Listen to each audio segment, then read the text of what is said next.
देखत निक लागेला ई तीनो वीर हो। देखत निक लागेला ई तीनो वीर हो।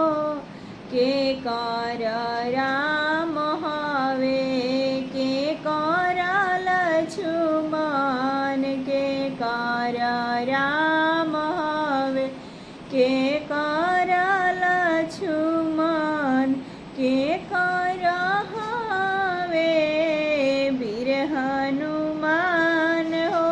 देखत निक लागेला ई तीनो वीर हो।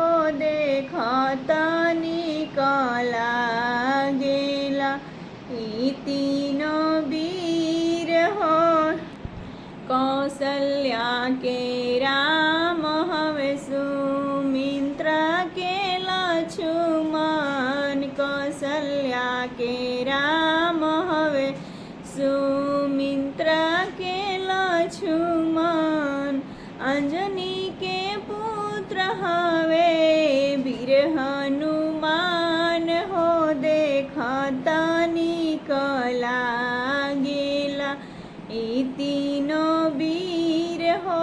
देखत निक लागेला ई तीनो वीर हो। देखत निक लागेला केकरा के राम मरले केकरा के लक्ष्मण। केकरा के राम मरले केकरा के लक्ष्मण। के विध्वंस कैले लंका के हो। देखत निक लागेला ई तीनो वीर हो। देखत निक लागेला ई तीनो वीर हो।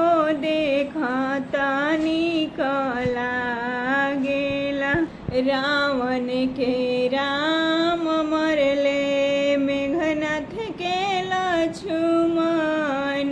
रावण के राम मरले मेघनाथ के लक्ष्मण। लंका विध्वंस कैले वीर हनुमान हो। देखत निक लागेला ई तीनो वीर हो। देखत निक लागेला ई तीनो वीर हो। देखत निक लागेला।